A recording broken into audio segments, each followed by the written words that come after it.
കോൺഗ്രസ്സുകാർക്ക് അവർ സജീവമായി പ്രവർത്തിച്ചാൽ, അവർ സടകുടഞ്ഞെഴുന്നേറ്റാൽ അവർക്ക് ഇവിടെ അത്ഭുതങ്ങൾ സൃഷ്ടിക്കാൻ കഴിയും.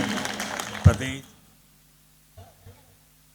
ഈ മഹാസമ്മേളനത്തിൻ്റെ അധ്യക്ഷൻ, കേരള പ്രദേശ് കോൺഗ്രസ് കമ്മിറ്റിയുടെ അധ്യക്ഷൻ കൂടിയായ കെ സുധാകരൻ, ഈ സമ്മേളനം ഉദ്ഘാടനം ചെയ്ത AICC general secretary KC Venugopal, മറ്റ് വേദിയിൽ ഉപവിഷ്ടരായ കോൺഗ്രസിൻ്റെയും മുസ്ലിം ലീഗ് അടക്കമുള്ള രാഷ്ട്രീയ പാർട്ടികളുടെ സംസ്ഥാന, പ്രാദേശിക, അഖിലേന്ത്യാ നേതാക്കന്മാർ,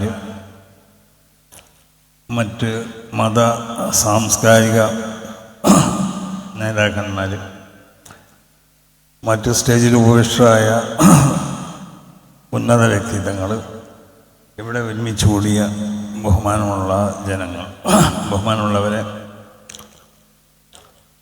വളരെയധികം സന്തോഷകരമായ ഒരു മുഹൂർത്തമാണ്. പീഡിപ്പിക്കപ്പെടുന്ന, അടിച്ചമർത്തപ്പെട്ട ഒരു ജനങ്ങളോടുള്ളതായ ഐക്യദാർഢ്യം പ്രകടിപ്പിച്ചുകൊണ്ട് കേരളത്തിലെ കോൺഗ്രസ് കമ്മിറ്റി ഒരു വലിയ ഒരു സമ്മേളനം ഇവിടെ സംഘടിപ്പിച്ചിരിക്കുകയാണ്. ഞാൻ മുമ്പ് ഏക സിവിൽ കോഡിൽ ഒരു സമ്മേളനം കോഴിക്കോട് വെച്ചുകൊണ്ട് കോൺഗ്രസ് പാർട്ടി സംഘടിപ്പിച്ചപ്പോൾ ഇതേപോലെ അതിലും പങ്കെടുത്തു. അന്ന് ഞാൻ അവിടുന്ന് തമാശയ്ക്ക് പറഞ്ഞു, കോൺഗ്രസ്സുകാർ പ്രസംഗിച്ച് നടന്നാൽ പോരാ, അവർ പ്രവർത്തിക്കൂടി വേണമെന്ന്. ആ പ്രവർത്തനമാണ് ഇപ്പോൾ ഇവിടെ 8 ദിവസം കൊണ്ടോ അല്ലെങ്കിൽ 10 ദിവസം കൊണ്ടൊക്കെ ഇവിടെ കണ്ടത്. കോൺഗ്രസ്സുകാർക്ക് അവർ സജീവമായി പ്രവർത്തിച്ചാൽ, അവർ സടകുടഞ്ഞെഴുന്നേറ്റാൽ അവർക്ക് ഇവിടെ അത്ഭുതങ്ങൾ സൃഷ്ടിക്കാൻ കഴിയും.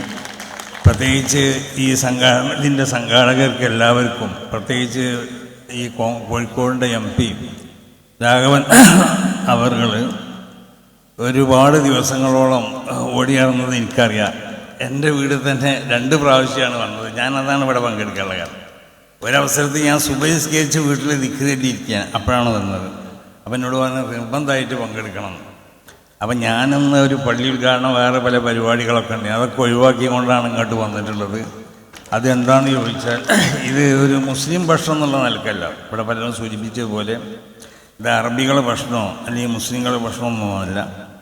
ഇതൊരു മാനുഷിക പ്രശ്നങ്ങളാണ്. ഇവിടെ ഫലസ്തീനെ സംബന്ധിച്ചിടത്തോളം അവിടെ മുസ്ലിങ്ങളുണ്ട്. മുസ്ലിങ്ങളെ സംബന്ധിച്ചിടത്തോളം അവിടെയുള്ള പ്രദേശങ്ങൾ വളരെ പവിത്രമായ പ്രദേശങ്ങളാണ്. മുസ്ലിങ്ങളെ ആദരിക്കപ്പെടുന്ന, ബഹുമാനിക്കപ്പെടുന്ന 3 പള്ളികളെ കൂട്ടത്തിൽ നിന്ന് ഏറ്റവും പ്രധാനപ്പെട്ട ഒരു പള്ളി അവിടെയാണ് സ്ഥിതി ചെയ്യുന്നത്. മറ്റ് പല ചരിത്ര പ്രസിദ്ധമായ പുണ്യമായ പല സ്ഥലങ്ങളും മുസ്ലിങ്ങളെ സംബന്ധിച്ചിടത്തോളം ഉണ്ട്. ഇതൊന്നുമല്ല ഞങ്ങളൊന്നും ഇവിടെ വരാൻ പ്രേരിപ്പിക്കപ്പെട്ടത്. മുസ്ലിങ്ങളെ സംബന്ധിച്ചിടത്തോളം അടിച്ചമർത്തപ്പെടുന്നവർ, അവർ മുസ്ലിങ്ങളാവട്ടെ അമുസ്ലിങ്ങളാവട്ടെ, അവരെ കൂടെ നിൽക്കണം എന്നാണ്. പീഡിപ്പിക്കപ്പെടുന്നവർ അവരെ കൂടെ നിൽക്കണം. ഇത് ഇസ്ലാമിൻ്റെ ഒരു തത്വമാണത്. അപ്പോൾ അതിൻ്റെ അടിസ്ഥാനത്തിലാണ്. അല്ലാതെ ഇത് അവിടെ മുസ്ലിങ്ങൾ അവിടെ പീഡിപ്പിക്കപ്പെടുന്നുണ്ട് അല്ലെങ്കിൽ അവിടെ അതിൻ്റെ അങ്ങനെ വിഷയം അവിടെ ഉണ്ട്, അതില്ല എന്നല്ല പറയണത്. പക്ഷേ അതല്ല ഞങ്ങൾക്ക് ഇവിടെ ഈ ആരോ പറഞ്ഞല്ലോ, ഇവിടെ മുസ്ലിയാമാരൂലൊക്കെ വന്നത് അങ്ങനെയല്ല.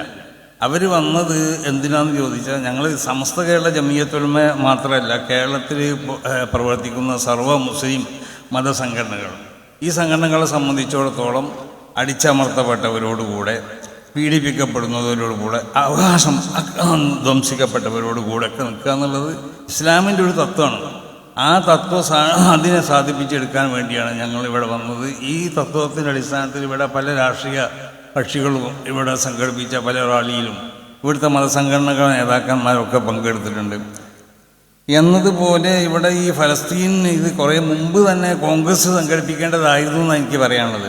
കാരണം കോൺഗ്രസിനെ സംബന്ധിച്ചിടത്തോളം കോൺഗ്രസിൻ്റെ ആദ്യകാല കേന്ദ്ര മന്ത്രിസഭയിൽ പണ്ഡിറ്റ് ജവഹർലാൽ നെഹ്റു മുതൽ പിന്നീട് വന്ന പ്രധാനമന്ത്രിമാരൊക്കെ സ്വീകരിച്ചിരുന്ന ഒരു നയമാണ് ഫലസ്തീൻ്റെ ഒപ്പം നിൽക്കുക എന്നുള്ളത്.